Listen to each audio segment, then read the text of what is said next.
"There's poison in your drink," Sierra whispered, her voice barely cutting through the clatter of silverware against china. The dining room fell silent. Crystal glasses caught the lamplight like frozen tears. Jedediah Whitmore's hand stopped halfway. To his lips, the wine trembling in his glass. Sierra's heart hammered against her ribs. The bitter almond scent she'd caught while serving dinner now seemed to fill the entire room. Her fingers gripped the empty serving tray until her knuckles went white. Cornelius Whitmore shot to his feet, his chair scraping against hardwood. His face flushed red above his starched collar. "How dare you make such accusations?" "Victoria." Ashford's fork clattered to her plate. Her pale eastern complexion went ghost white. "The help has lost her mind." Yet's gray eyes moved between the wineglass and Sierra's face. Something in her expression made him set the glass down hard. Wine sloshed over the rim, staining the white tablecloth like blood. "Explain," he said quietly. Sierra's mouth went dry. Every word could be her last. "I saw Mr. Cornelius in the storage room earlier. He was handling the rat poison. The smell." "It's the same." Cornelius slammed his palm against the table. "She's lying. Probably planted it herself to frame me." Victoria stood, her silk dress rustling. "This is what happens when you trust people who don't know their place." Jed lifted the glass to his nose. His jaw tightened. The bitter almond scent was unmistakable now, sharp and chemical beneath the wine's sweetness. "Send for Sheriff Morrison," Cornelius demanded. "Have her arrested immediately." "For what?" Yet's voice carried a dangerous edge. "Attempted murder, conspiracy. She could have poisoned that wine herself." Sierra's legs trembled beneath her simple brown dress. She'd known this moment would come eventually. The moment when trying to do right would destroy everything she'd worked to build. The grandfather clock in the corner ticked like a countdown. Outside, wind rattled the windows of the ranch house. The sound felt like bones shaking. "Why would she warn me if she'd poisoned it herself?" Jed asked. Cornelius's eyes darted around the room like a trapped animal. "To throw off suspicion. Make herself look innocent." Victoria moved closer to Jed, her hand reaching for his arm. "Darling, you can't seriously be considering the word of a maid over your own family." Jed pulled away from her touch. His gaze never left Sierra's face. "You're certain about what you saw?" It wasn't a question. Sierra nodded once, sharp and definite. "Then we wait for the sheriff." The next hour crawled by like winter. Sierra sat in the kitchen under the watchful eye of Mrs. Henderson, the cook.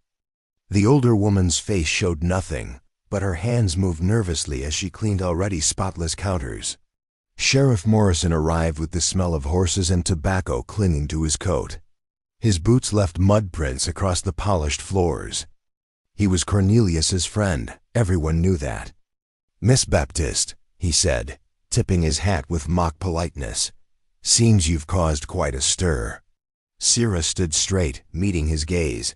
"I told the truth. Truth's a funny thing. Depends on who's telling it." Cornelius appeared in the doorway, his composure restored. "Sheriff, I want her arrested immediately. She's clearly unstable." Morrison nodded, reaching for his handcuffs. "Reckon that's best for everyone. Wait." Yet's voice cut through the kitchen like a blade. He stood in the doorway, still holding the wine glass. "I had Doc Miller test this. Arsenic. Enough to kill." "A horse." The kitchen went dead quiet. Morrison's hand froze on his belt. "That doesn't prove she didn't put it there," Cornelius said quickly. "No," Jed agreed, "but it proves someone did." Sierra watched the three men face each other across the small kitchen. Tension thick as smoke filled the air. She understood the game being played now. Politics and power. Family loyalty against outside truth. Morrison cleared his throat. "Well now, this complicates things." "Not really," Cornelius said. "She had access to the wine. She had opportunity. She also saved my life," Jed pointed out. "After trying to take it." The argument continued, but Sira stopped listening. She was already planning her escape. Before dawn, she'd be gone. Back to running, back to hiding. The brief safety she'd found at the Whitmore Ranch was over. She slipped out through the kitchen door while the men argued. The night air bit through her thin shawl. Stars scattered across the sky like scattered salt. Her small room above the stables held everything she owned. 2 dresses, a pair of worn boots, the papers declaring her a free woman. Forged papers, but good enough to fool most people. She was folding her spare dress when boots sounded on the wooden steps outside. Heavy boots, male boots. The door opened without a knock. Jed Whitmore stood silhouetted against the lamplight from below. His hat cast shadows across his weathered face. Planning to run, he said. Seems wise. He stepped inside, closing the door behind him. The tiny room felt even smaller with his presence filling it. I have a different idea. Sarah's hand stilled on her packing. I'm listening. Marry me. The words hit her like cold water. She stared at him, certain she'd misheard. Tomorrow morning, he continued. Before the sheriff decides whose story he believes. You've lost your mind. Maybe, but it's the only way to keep you alive. He moved closer, his voice dropping. A wife can't be forced to testify against her husband. Marriage gives you legal protection. And what do you get out of it? His gray eyes met hers directly. Someone I can trust. Someone who isn't afraid to tell me the truth, even when it's dangerous. Sira sank onto her narrow bed. The proposal was insane. Marriage between a white rancher and a black woman would cause a scandal that would echo across the territory. They'll destroy you for it, she said quietly. They're already trying to destroy me. At least this way, I'll have an ally. Outside, an owl called across the darkness. The sound felt like a warning. Why should I trust you? Because I'm the only one who listened when you spoke tonight. Sira looked at her hands, calloused from years of hard work. A marriage of convenience to a white man. It would make her a target in ways she'd never been before. But staying unmarried would likely get her hanged. One condition, she said finally. Name it. When this is over, when we find out who really tried to poison you, we end this arrangement. Clean and simple, Jed nodded once. Deal. He turned to leave, then paused at the door. Sira? Yes. Thank you. For the warning tonight. Then he was gone, leaving her alone with the weight of tomorrow's impossible choice. Dawn broke gray and unforgiving over the Whitmore Ranch. Sira stood before the cracked mirror in her small room, braiding her hair with steady hands. Her wedding day. The thought tasted bitter as burnt coffee. The ceremony took place in Judge Hartwell's cramped office in town. No flowers. No music. Just legal words spoken over a worn Bible while dust motes danced in the morning light.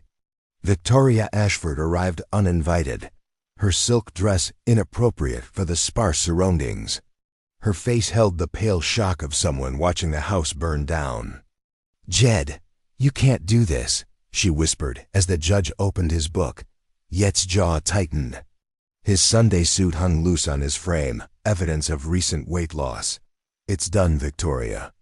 Your father would roll over in his grave. My father's been dead 10 years. His opinion doesn't matter anymore. The judge cleared his throat. His words fell like stones into still water. Do you, Jedediah Whitmore, take this woman to be your lawfully wedded wife? I do.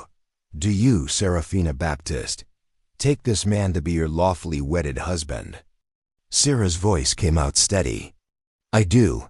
The ring was simple gold, worn smooth by time. It had belonged to Yet's mother. The metal felt heavy against Sira's finger, weighted with expectations she didn't understand. Victoria fled before the judge finished speaking. Her sobs echoed down the courthouse steps like a funeral dirge. Word spread through the territory faster than wildfire. By noon, riders carried the news to every ranch, every settlement, every trading post within 50 miles. The white cattle baron had married his black maid. The reaction came swift and merciless.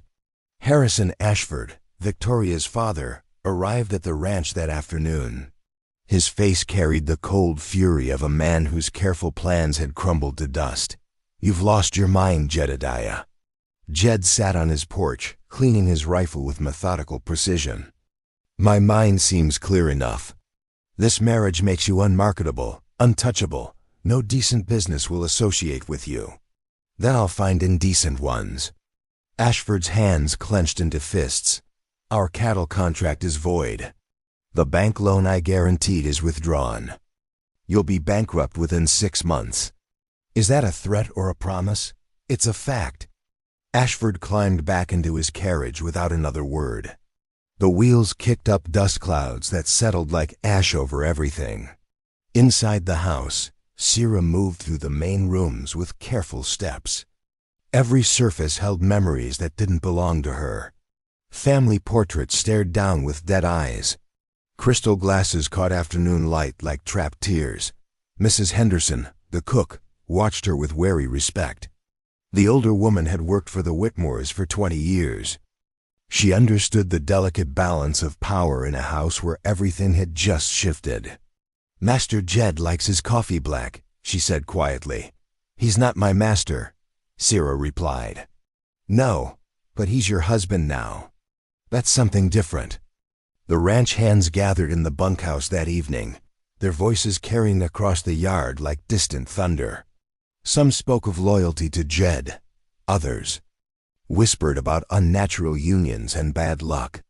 Tom Bradford, the head wrangler, knocked on the kitchen door near midnight. His hat twisted in his weathered hands. "Mrs. Whitmore," he said, the title sounding strange on his tongue. "Half the boys are talking about riding out come morning." Sierra set down her cup of tea. "Because of me. Because of fear. Fear of what folks will say. Fear of what this means. And you?" Tom's eyes met hers directly. "I've worked this ranch for 15 years. Jed Whitmore is a fair man. Fair men are scarce in this territory. But fair doesn't always win. Sometimes it just gets you killed." He left without another word, his boots echoing across the empty yard. Sierra found Jed in his study, surrounded by ledgers and papers. Numbers covered every surface like battlefield maps. The lamplight carved deep shadows under his eyes. "How bad is it?" she asked. "Bad enough." He didn't look up from his calculations. "Ashford's withdrawal leaves us exposed. The bank will call in the loan within 30 days. Can you pay it? Not with cattle dying and contracts being canceled." Sierra moved closer, studying the papers over his shoulder. The numbers told a story of slow strangulation. Expenses rising, while income dropped like stones into a well. "These cattle deaths," she said. "When did they start?" 3 months ago.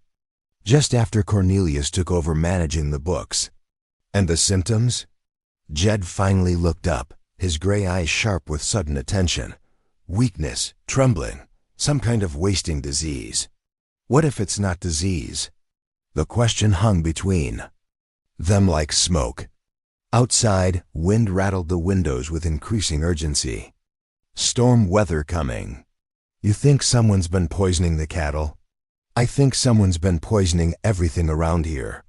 Jed leaned back in his chair, the leather creaking under his weight. His hands rubbed his temples where exhaustion had carved permanent lines.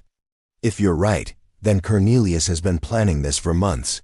"Planning what?" "To take everything." Thunder rolled across the sky, shaking the house to its foundations. Rain began pelting the windows with sharp, angry drops. Sierra studied the ledgers more carefully, her finger tracing columns of numbers. Something didn't add up. Cattle reported dead, but no corresponding decrease in feed costs. Sale prices that seemed too low for healthy livestock. "These sales to Morrison Ranch," she said. 40 head at $12 each. Disease cattle. Had to sell them cheap. "But Morrison." "Ranch is owned by Sheriff Morrison's brother." Yet's hands stilled on the papers. Are you certain? I heard the ranch hands talking. They thought it was strange, selling sick cattle to anyone. Unless they weren't sick.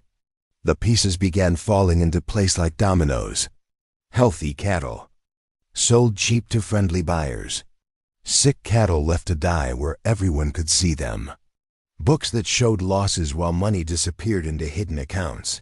He's been stealing from you, Sierra said quietly. More than stealing. He's been destroying the ranch systematically. Lightning illuminated the study in stark white flashes. In that brief moment, Sierra saw something in Yet's face she hadn't noticed before. Not just anger, but recognition. The look of a man who'd been blind but could suddenly see. What do? We prove it. How? By being smarter than he thinks we are. Jed stood and moved to the window, watching rain turn the yard into a muddy lake. His reflection ghosted across the glass, transparent and shifting. This marriage, he said without turning around, it protects you legally. But it also makes you a target. I know. People will say things, do things, try to drive us apart. I know that too. He turned to face her, his expression unreadable in the lamplight. Why did you really warn me about the poison? The question caught her off guard. She'd expected. Practical talk, not personal inquiry. Because it was right. Even knowing what it would cost you. Especially knowing what it would cost me. Something shifted in his expression. Not softness, but understanding. The recognition of one survivor. Acknowledging another. We'll make this work, he said quietly. The marriage or the ranch, both. Outside, the storm reached its peak, rain hammering the roof like bullets. But inside the study, surrounded by numbers and ledgers and the weight of impossible odds, something else was beginning. Not love, not yet, but partnership. The kind forged in shared danger and mutual respect. Sierra picked up one of the ledgers, studying the careful handwriting that recorded their destruction. Tomorrow we start gathering proof. Tomorrow we start fighting back. Thunder rolled across the sky again, but this time it sounded less like a warning and more like a war drum. The real battle was just beginning. The investigation began at dawn. Sierra moved through the ranch with the invisibility that came from years of being overlooked. Servants saw everything. People forgot that truth at their peril. She found Cornelius in the barn, talking quietly with two men she didn't recognize. Their clothes marked them as townspeople, not ranch hands.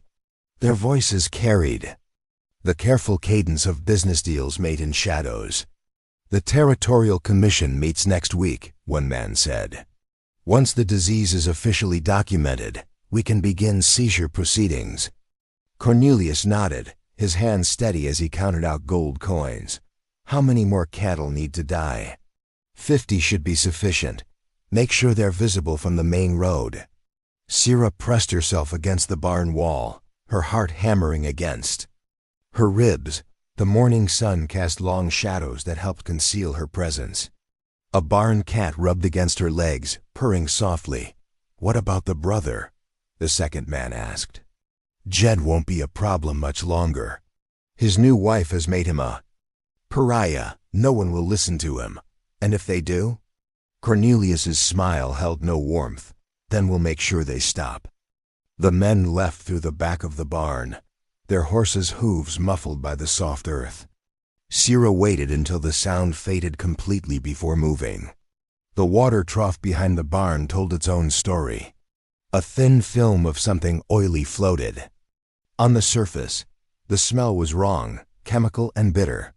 Sierra pulled out a small glass vial she'd taken from the kitchen and filled it carefully. Evidence, finally. Something concrete. She found Jed examining the eastern pasture, where another group of cattle lay dead.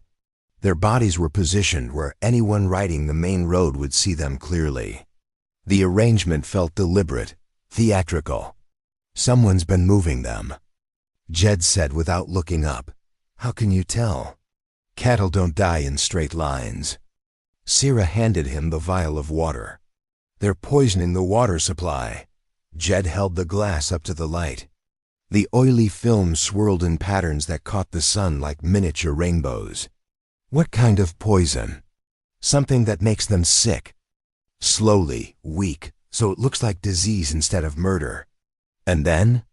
Then the Territorial Commission declares the land diseased, seizes it for public safety. The pieces fell together with terrible clarity.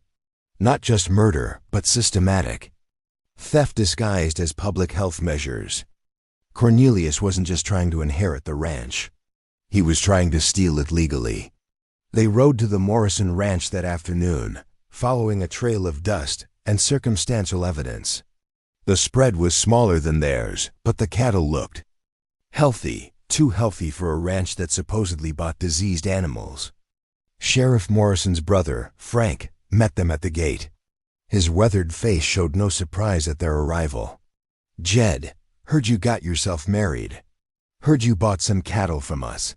Frank's eyes flicked to Sierra, then back to Jed. "Bought." What Cornelius was selling. Didn't ask too many questions. What condition were they in? Healthy as horses. Strange thing, considering what I heard about disease on your spread. The admission hung in the air like smoke. Frank Morrison had just confirmed what they suspected. Healthy cattle sold cheap, while sick ones were left to create the appearance of widespread disease. "You willing to testify to that?" Jed asked. Frank's expression grew cautious. "Testify to what?" "That the cattle you bought were healthy." "Don't know that I want to get involved in family disputes. This isn't about family, it's about theft." Frank adjusted his hat, his eyes scanning the horizon. "Theft's a serious accusation. So is fraud." The two men stared at each other while dust devils danced across the dry ground. Finally, Frank nodded once, sharp and definitive.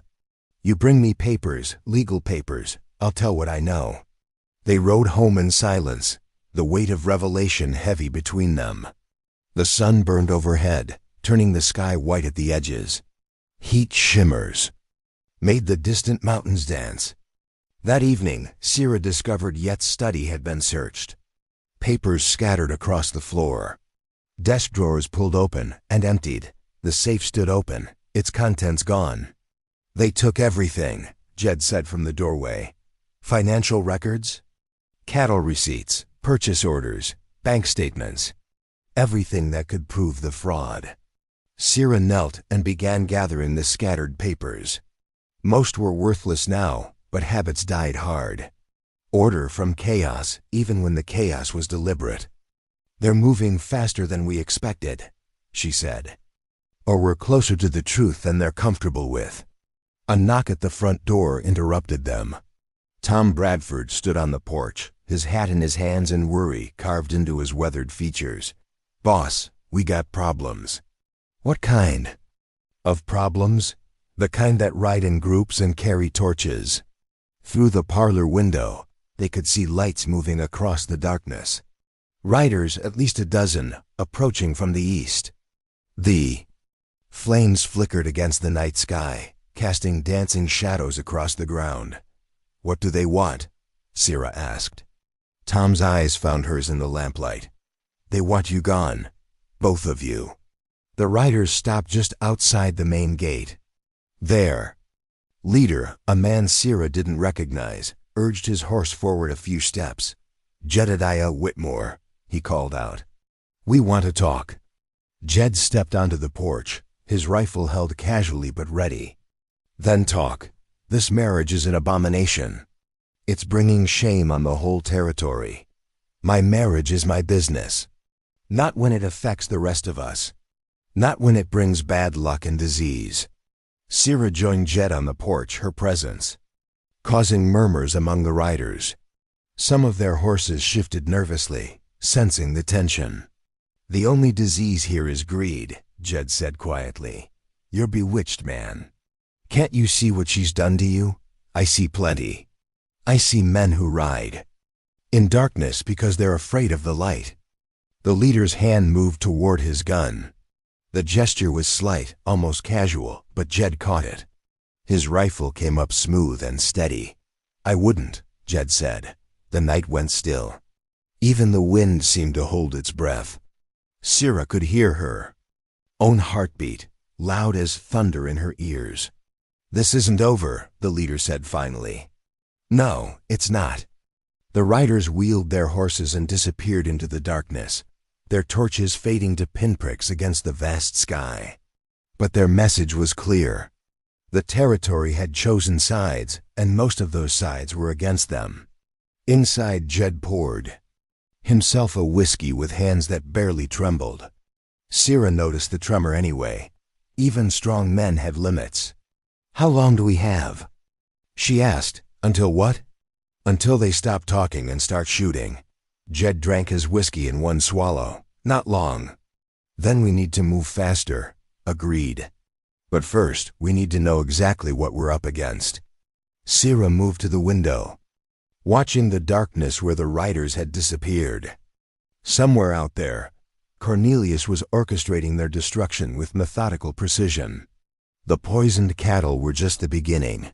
"There's something else," she said. "Something I overheard in the barn." "What?" "They mentioned a territorial commission meeting next week. Once the disease is officially documented, they start seizure proceedings." Jed set down his empty glass with careful precision. "How many people are involved in this?" "More than we thought. Territorial officials, local businessmen, maybe even federal representatives. It's not just about the ranch. No, it's about the land itself, what's underneath it." They stood in the lamplight, surrounded by the remnants of their search study, understanding finally dawning. The Whitmore Ranch sat on valuable land. Mineral rights, water rights, transportation routes. Worth far more than cattle. "We're not just fighting Cornelius," Jed said.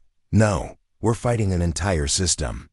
Outside, an owl called across the darkness. The sound felt lonely, mournful, but also defiant. Some creatures refused to be silenced, no matter how dark the night became. Sira touched the glass vial in her pocket, their only concrete evidence. Tomorrow they would need more than water samples and witness testimony. They would need a miracle, or they would need to become the miracle themselves. Cornelius struck back with the precision of a snake. 3 professional gunmen arrived in town on the morning stage, their clothes dust-covered, but their weapons clean. Word traveled fast in small territories. These men hadn't come for cattle work.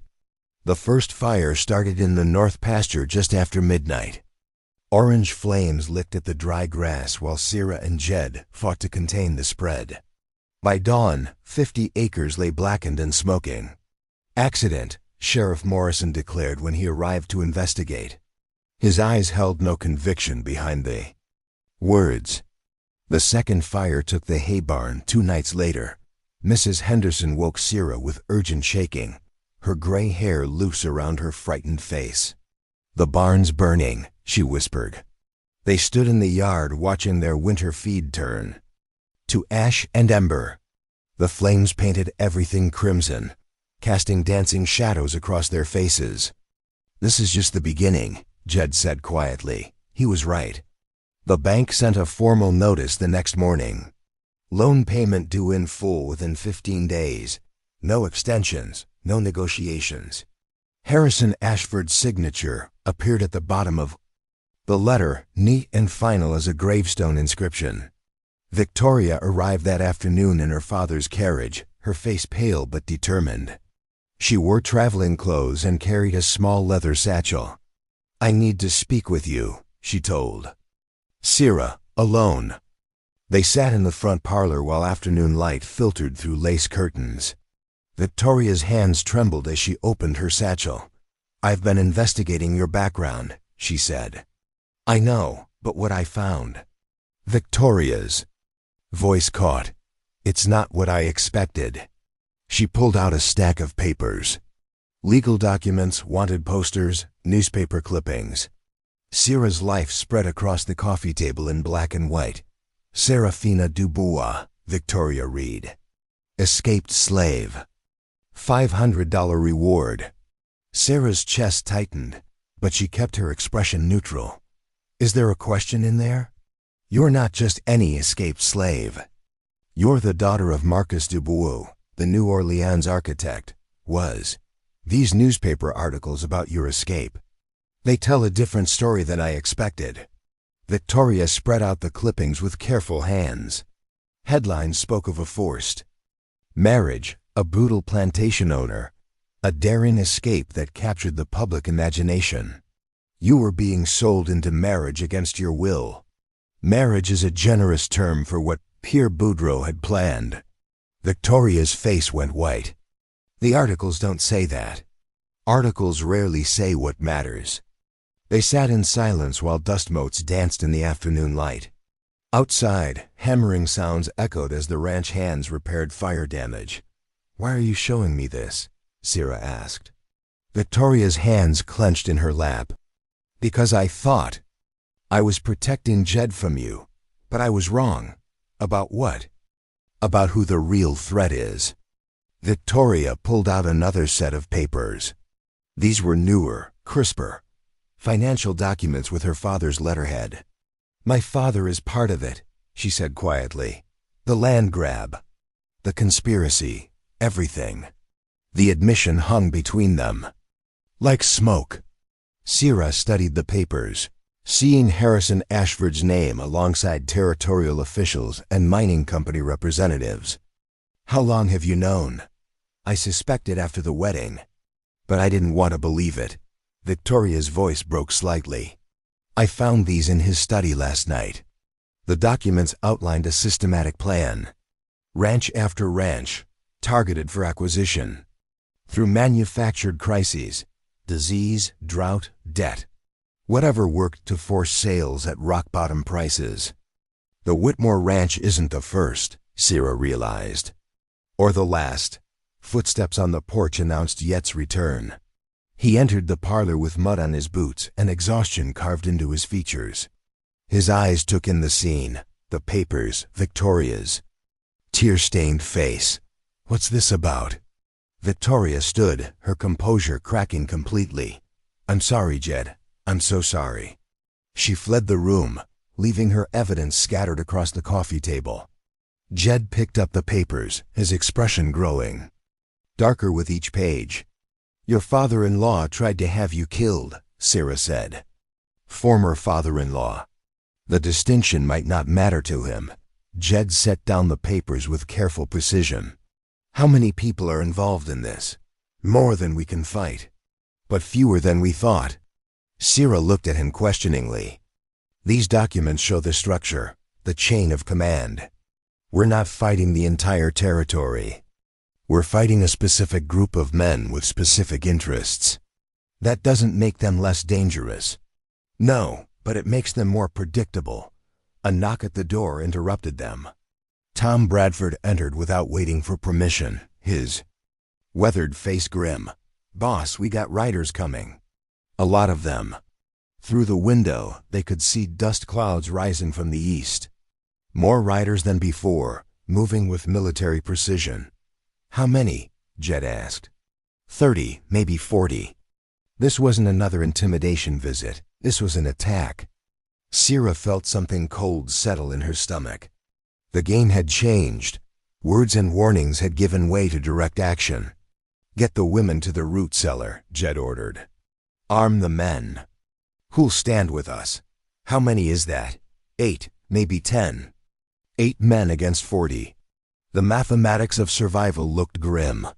Sarah moved through the house, gathering supplies with mechanical efficiency. Water, ammunition, medical supplies. The preparations of someone who'd learned to expect the worst. In the kitchen, Mrs. Henderson packed food with shaking hands. Where will you go after? The older woman asked. After what? After they burn us out. Sarah paused in her packing. The question assumed defeat, assumed loss. But it also assumed survival. I don't know. You could go north. Canada doesn't have the same laws. And leave Jed? Mrs. Henderson's eyes met hers across the kitchen table. He'd want you to live. He'd want us both to live. The sound of approaching hooves grew louder. Sierra moved to the window, counting riders and weapons. Professional gunmen mixed with local ranchers. Fear and greed riding together toward their door. Jed appeared in the kitchen doorway, his rifle in hand and resolve carved into his features. "They're here." Sierra nodded, checking the pistol tucked into her belt. The weight felt familiar, comforting. Some skills never left you, no matter how much you hoped they would. "Mrs. Henderson, get to the cellar." "What about you?" "We're staying." "Child, you can't fight 40 men. We're not fighting 40 men. We're fighting the idea that 40 men can take whatever they want." The distinction felt important, even if the bullets wouldn't care about philosophy. Outside, the riders formed a semicircle around the house. Their leader, a man with silver hair and hard eyes, urged his horse forward. "Jedediah Whitmore," he called. "This is your last chance to end this peacefully." Jed stepped onto the porch, his rifle held ready, but not quite aimed. "And what?" "This unnatural union. This corruption of decent society. My marriage is legal and valid. Legal don't make it right." The philosophical debate felt surreal, with 40 armed men providing punctuation. But words still mattered, even here, even now. "Right is protecting innocent people," Jed said. "Right is telling the truth even when it's dangerous. Truth is what decent folks say it is. Then decent folks are wrong." The silver-haired man's hand moved toward his gun. But before he could draw, another voice cut through the tension. "Stand down." Victoria Ashford rode through the circle of gunmen, her horse lathered with sweat and her face determined. Behind her rode a dozen men in territorial uniforms. "This gathering is illegal," she announced. "Disperse immediately." The silver-haired man's face showed confusion and anger. "Miss Ashford, what are you doing here?" "Preventing a massacre." She held up an official-looking document, territorial warrant.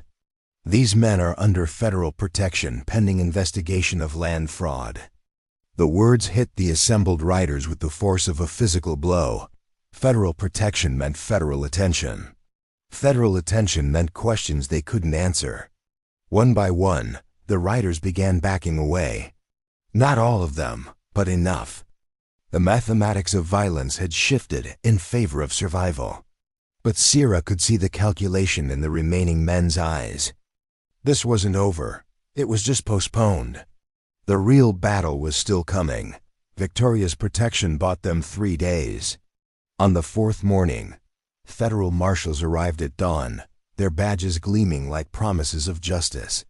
But their leader, Marshal Hendricks, carried papers that turned hope to ash. "Serafina Dubois," he said, reading from an official warrant. "You're under arrest for theft of property and violation of the Fugitive Slave Act." Sierra's hands remained steady as she poured coffee. The cup didn't rattle against the saucer. Years of survival had taught her to control the trembling. "Property theft?" Jed asked. "Herself," Hendricks replied. "According to Louisiana law, she belongs to the Boudreaux estate. She's a free woman, married to me. Marriage to stolen property doesn't legitimize the theft." Victoria stepped forward, her face pale but determined. "Marshal, I have evidence of fraud in this case." "What kind of evidence?"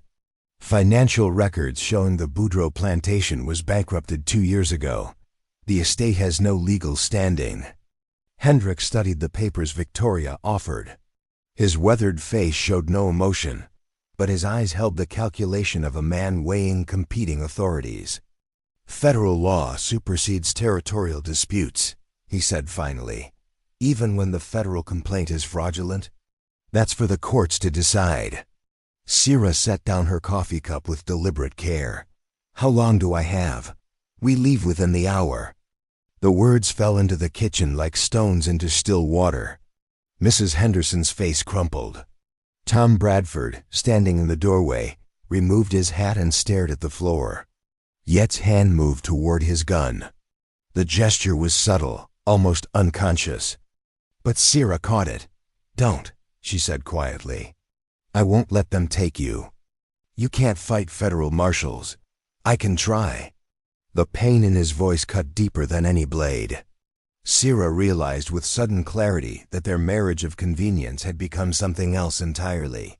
When had that happened? When had survival become love? If you fight them, you'll be dead, she said. Dead men can't help anyone. Hendricks cleared his throat diplomatically.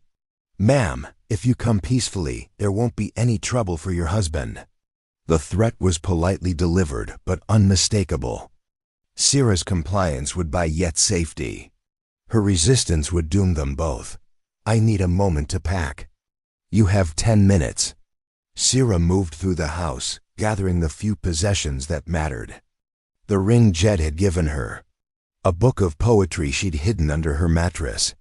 The glass vial containing poisoned water, evidence of Cornelius's crimes. In the bedroom, she found Jed waiting. There's another way, he said. What way? We run. Together right now. The temptation was almost overwhelming. To disappear into the vast wilderness. To build a new life where nobody knew their names or their history. They'll follow us.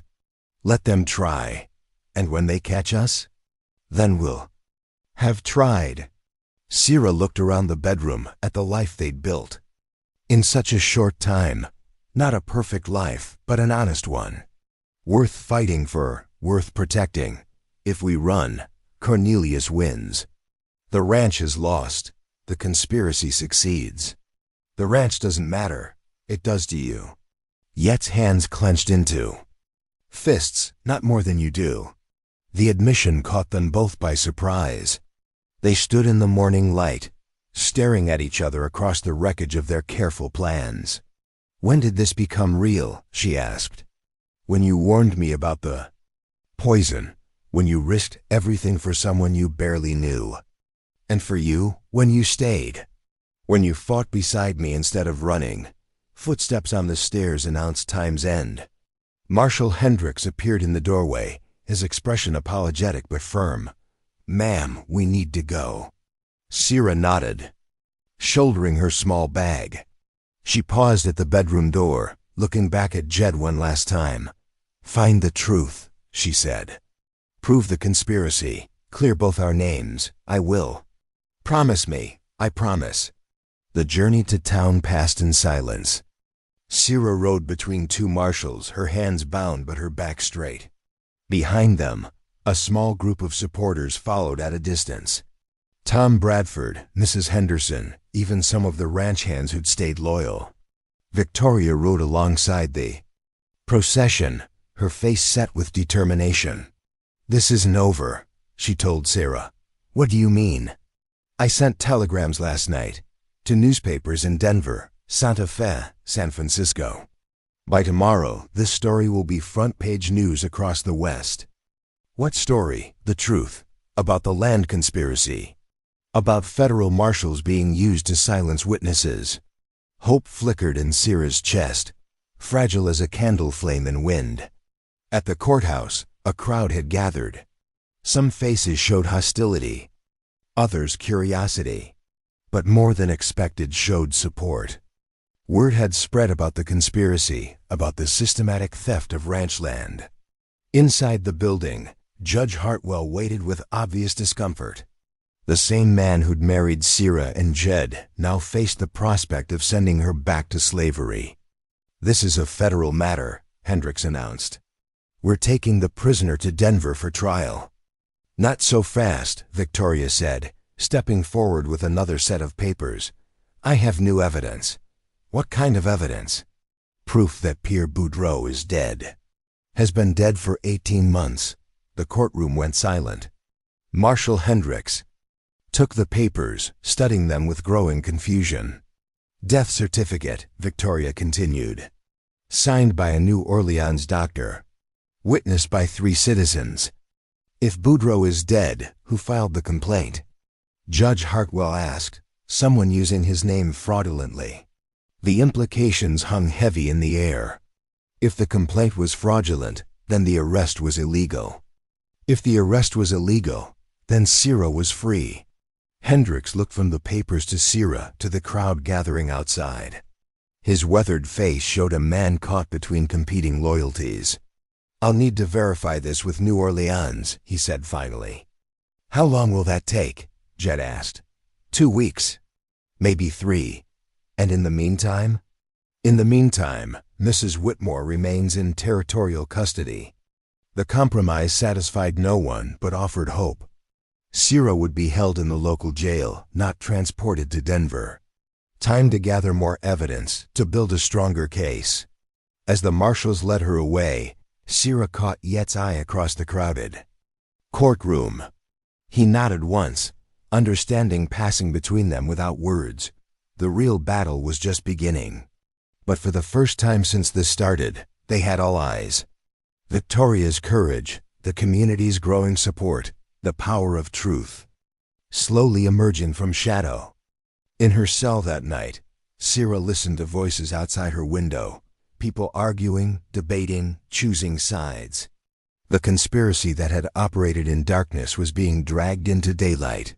She touched the wedding ring on her finger, feeling its weight. Whatever happened next, she was no longer alone. She had a husband who would fight for her, friends who would stand with her, a community slowly awakening to the truth. The morning would bring new challenges, new dangers. But it would also bring new possibilities. Justice was coming, slow as sunrise, but just as inevitable. The territorial courthouse filled beyond capacity on the morning of the final hearing. Every seat taken, people standing against walls, faces pressed to windows from outside. Word had spread across 3 territories about the case that would determine whether justice belonged to the powerful or the truthful. Judge Hartwell entered with obvious reluctance. His weathered hands shook slightly as he arranged papers on his bench. This decision would define his legacy. Sierra sat beside the territorial defender, a young lawyer named William Cross who'd volunteered his services. Across the aisle, Cornelius waited with Harrison Ashford and 2 expensive attorneys from Denver. Jed sat in the front row, his gray eyes never leaving Sierra's face. 2 weeks of investigation had carved new lines around his eyes, but his posture radiated quiet confidence. Victoria entered just as proceedings began, carrying a leather satchel that seemed to hold the weight of mountains. She'd spent 14 days in telegraph offices and courthouse archives, following paper trails across half the continent. "Your Honor," William Cross began, standing with documents in hand. "We have evidence of systematic fraud in multiple federal and territorial officials." The Denver attorneys objected immediately. "Hearsay and speculation." "Documentary evidence," Cross corrected, spreading papers across the defense table. "Financial records, forged death certificates, fraudulent land claims." Judge Hartwell leaned forward, his interest genuine for the first time in years. "Proceed," Victoria stepped forward, her testimony delivered with the precision of someone who'd memorized every detail. Pierre Boudreau died of yellow fever in New Orleans, March 15, 1874. The man who filed the federal complaint used a dead man's name to initiate illegal proceedings. "Who filed the complaint?" Judge Hartwell asked. "Cornelius Whitmore, using forged papers and a fictional law firm." The courtroom erupted. Cornelius shot to his feet, his face flushed with rage and panic. "That's impossible. I never filed any federal complaint." Victoria smiled with cold satisfaction. "The handwriting analysis says otherwise." She presented comparison samples. Cornelius's signature on ranch documents matched perfectly with the signature on federal forms filed under Boudreau's name. "Furthermore," Victoria continued, "we have evidence that Mr. Cornelius Whitmore has been systematically poisoning cattle and falsifying financial records to bankrupt his brother's ranch. The water samples Sierra had collected tested positive for arsenic. Frank Morrison's testimony confirmed healthy cattle sold below market value. Mrs. Henderson testified about Cornelius's access to poison and opportunity. But the most damaging evidence came from an unexpected source. Sheriff Morrison entered the courthouse carrying handcuffs and a confession letter. His face showed the exhaustion of a man who'd wrestled with his conscience and lost. "Your Honor, I have a signed confession from Cornelius Whitmore." The courtroom fell silent. Even the people pressed against windows stopped their murmuring. Mr. Whitmore confessed to conspiracy, fraud, attempted murder, and theft of federal property. He's also named his co-conspirators. The list included Harrison Ashford, 3 territorial commissioners, a federal land office supervisor, and 2 Denver Mining Company executives. The conspiracy reached higher and spread wider than anyone had imagined. Cornelius sat frozen, his carefully constructed world crumbling like sandcastles in wind. His Denver attorneys gathered their papers and quietly left the courtroom. "The court finds all charges against Mrs. Serafina Whitmore to be fraudulent and without merit," Judge Hartwell declared. "She is hereby cleared of all accusations and confirmed as a free woman with full legal rights." The courthouse exploded with cheers and applause. Sierra felt tears streaming down her face, but her expression remained composed. Freedom was too precious to celebrate carelessly. Judge Hartwell wasn't finished. "Furthermore, this court validates the marriage between Jedediah and Serafina Whitmore as legal and binding under territorial law." More cheers, but Sierra only had eyes for Jed. He pushed through the crowd, reaching her just as the territorial defender removed her shackles. They embraced in the middle of the chaos, 2 people who'd found each other in the darkness and fought their way to the light together. "It's over," Jed whispered against her hair. "No," Sierra replied, looking at the crowd of supporters surrounding them. "It's beginning." The trials of the co-conspirators continued for months. Harrison Ashford lost his business empire and faced federal prison. The territorial commissioners were removed from office. The mining company executives fled to Mexico. But the real victory came 6 months later, when Sierra stood on the porch of their rebuilt ranch house, watching the sun set over land that truly belonged to them. The cattle were healthy now, grazing in pastures where clean water flowed. The ranch hands worked for fair wages and honest bosses. Neighbors who'd once shunned them now brought their families for Sunday dinners. Victoria had returned east, but her letters came regularly. She'd used her inheritance to fund a newspaper dedicated to exposing political corruption. Her first major story had been about their case. Mrs. Henderson still cooked their meals, but now she supervised a staff of 4. The ranch prospered under honest management, becoming a model for fair labor practices across the territory.